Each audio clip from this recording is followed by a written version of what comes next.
Movie की शुरुआत में हम देखते हैं कि कोई गौथम सिटी में लोगों को किडनैप कर रहा था। उसको देखने पर वो बिल्कुल बैटमैन की तरह लग रहा था। एक रात वो एक लेडी को किडनैप करके भाग रहा होता है, लेकिन सही टाइम पर ग्रीन लैंटर्न आकर उस लेडी को बचा लेता है। और यहाँ हमें पता चलता है कि वो किडनैपर असल में एक पैराडीमन था। फिर ग्रीन लैंटर्न उससे फाइट करने लगता है। फिर बैटमैन भी वहाँ पहुँच जाता है उसकी मदद करने, लेकिन वो पैराडीमन वहाँ से भागने लगता है। फिर वो दोनों भी उसका पीछा करते हुए एक सीवर में पहुँचते हैं। ग्रीन लैंटर्न बैटमैन से पहली बार मिला होता है, इसलिए जब उसे पता चलता है कि बैटमैन बस एक आम इंसान है, वो उसका मजाक उड़ाने लगता है। तभी वहाँ पर वो देखते हैं कि वही पैराडीमन एक मदर बॉक्स को दीवार पे लगाता है और वो खुद ही वहाँ पर ब्लास्ट हो जाता है। फिर वो दोनों उस मदर बॉक्स को स्कैन करने के बाद भी उन्हें पता नहीं चल पाता है कि वो क्या चीज है, इसलिए वो सुपरमैन को इस बारे में पूछने का डिसाइड करते हैं। वही हम देखते हैं स्टार लैब्स में फ्लैश के द्वारा लाया गया दूसरा मदर बॉक्स को विक्टर स्टोन के डैड साइलस स्टोन रिसर्च कर रहे होते हैं। अगर आपको नहीं पता तो मैं बता दूं कि विक्टर स्टोन ही आगे जाकर साइबोर्ग बनता है। उसके बाद हम देखते हैं बिली बैटसन यानी शज़ैम स्टेडियम में जाता है विक्टर स्टोन का मैच देखने, क्योंकि वो उसका बहुत बड़ा फैन था। विक्टर स्टोन की टीम मैच जीत भी जाती है, लेकिन विक्टर इसमें बिल्कुल खुश नहीं होता, क्योंकि उसके डैड मैच देखने नहीं आए थे। वही हम देखते हैं कि कुछ लोग वंडर वुमन के अगेंस्ट प्रोटेस्ट कर रहे थे। तभी वो गाड़ी से बाहर आकर उन सबकी बोलती बंद कर देती है। दूसरी तरफ बैटमैन और ग्रीन लैंटर्न सुपरमैन का पता लगाते हुए मेट्रोपोलिस सिटी में पहुंचते हैं, जहां वो देखते हैं कि सुपरमैन भी एक पैराडीमन से फाइट कर रहा होता है। अब सुपरमैन भी ग्रीन लैंटर्न और बैटमैन से पहली बार मिलता है, इसलिए उसे लगता है कि वो दोनों भी उस पैराडीमन के साथ होंगे, इसलिए वो उन पर भी अटैक करने लगता है। वो दोनों भी उसके आगे टिक नहीं पाते, लेकिन फाइनली बैटमैन उसे समझा देता है कि हम तुम्हारे दुश्मन नहीं है, जिसके बाद वो तीनों उस मदर बॉक्स के बारे में पता लगाने निकल जाते हैं। वही अपोकलिप्स प्लेनेट में हम देखते हैं कि डिसार्ड डार्कसाइड को बताता है कि मदर बॉक्स सुपरमैन के हाथ लग चुकी है, जिसके बाद डार्कसाइड अर्थ पर हमला करने का ऑर्डर देता है। फिर हम देखते हैं विक्टर स्टार लैब्स में आता है और अपने डैड से बहस करने लगता है कि वो क्यों उसका मैच देखने नहीं आए थे, जिसके बाद वो उस मदर बॉक्स को उठाकर अपने डैड से कहता है कि मेरे से ज्यादा ये आपके लिए इम्पोर्टेंट है। तभी वो मदर बॉक्स एक्टिवेट हो जाती है और एक ब्लास्ट होती है, जिससे एक बूम ट्यूब खुल जाती है और उसमें से बहुत सारे पैराडीमंस आने लगते हैं। और इसी के साथ साथ उन तीनों के पास में मौजूद मदर बॉक्स भी एक्टिवेट होकर एक बूम ट्यूब ओपन हो जाती है और उसमें से भी बहुत सारे पैराडीमंस निकलने लगते हैं। फिर वो तीनों उनका सामना करते हैं। दूसरी तरफ साइलस स्टोन देखते हैं कि विक्टर की बॉडी पूरी तरह से जल चुकी थी, वो मरने की हालत में होता है, लेकिन साइलस स्टोन उसको रेड रूम में ले जाकर उस पर एक एक्सपेरिमेंट करते हैं और इसी एक्सपेरिमेंट से ही विक्टर साइबोर्ग में बदल जाता है। तभी वहाँ पर पैराडीमंस भी आ पहुँचते हैं, लेकिन साइबोर्ग अकेले ही उन सबको मार डालता है। वही व्हाइट हाउस में भी बहुत सारे पैराडीमंस आकर हमला कर देते हैं।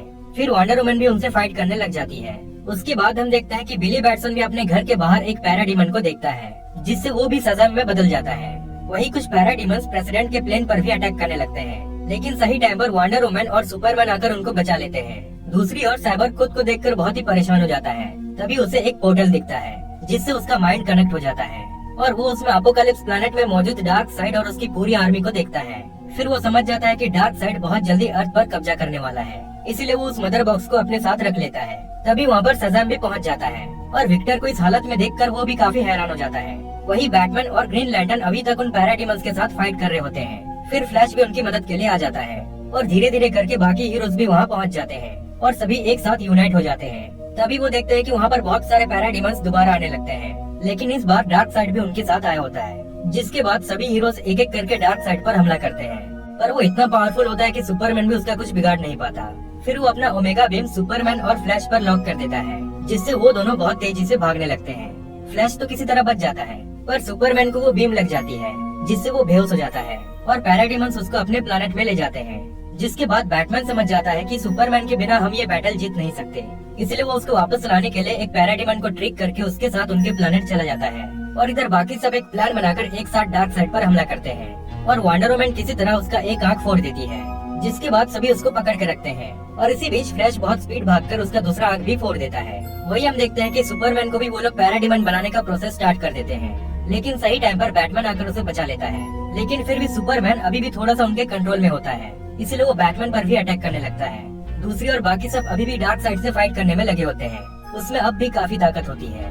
फिर साइबोर्ग उस मदर बॉक्स को निकालकर बहुत सारे पोर्टल्स खोल देता है, जिससे सभी पैराडीमंस उसमें खींचे चले जाते हैं। बैटमैन भी किसी तरह सुपरमैन को होश में लेकर आ जाता है और सभी मिलकर डार्कसाइड को उस पोर्टल में धकेलने लगते हैं, लेकिन वो बार बार अपना जोर लगाकर वापस निकल जा रहा होता है। वो मदर बॉक्स भी अब ब्लास्ट हो जाती है, लेकिन साइबोर्ग दूसरे मदर बॉक्स की मदद से उस पोर्टल को बंद करने की कोशिश करता है, पर उसको बंद करने के लिए उसमें बहुत ज्यादा एनर्जी की जरूरत थी, इसलिए शज़ैम उसकी मदद करता है। और इधर इस बार सभी जोर लगाकर फुल पावर से डार्कसाइड को धकेलते हैं, जिससे वो फाइनली अपने प्लैनेट चला जाता है और साइबोर्ग भी उस पोर्टल को बंद कर देता है। जिसके बाद साइबोर्ग दोबारा कुछ पोर्टल्स को खोल के जितने भी लोग अपोकैलिप्स प्लैनेट में फंसे हुए थे उन सबको वापस ले आता है। अब सभी मदर बॉक्सेस डिस्ट्रॉय हो चुके थे, इसलिए अब डार्क साइड काफी टाइम तक दोबारा अर्थ पर नहीं आ सकता।